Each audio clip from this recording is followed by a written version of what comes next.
Welcome to Madasaling Pinoy, your prayer partner.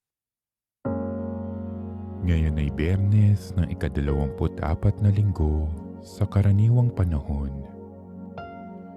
Ang mabuting balita ng Panginoon ayon kay San Lucas. Noong panahong iyon, nilibot ni Jesus ang mga bayan at nayon. Nangangaral siya at nagtuturo ng mabuting balita tungkol sa paghahari ng Diyos.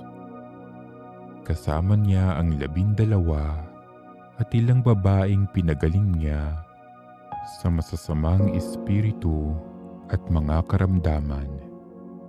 Si Maria na tinatawag na Magdalena, mula sa kanya'y 7 demonyo ang pinalayas.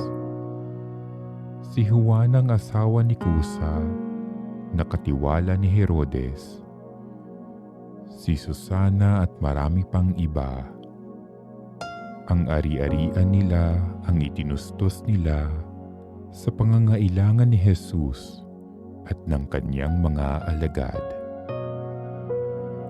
Ang mabuting balita ng Panginoon.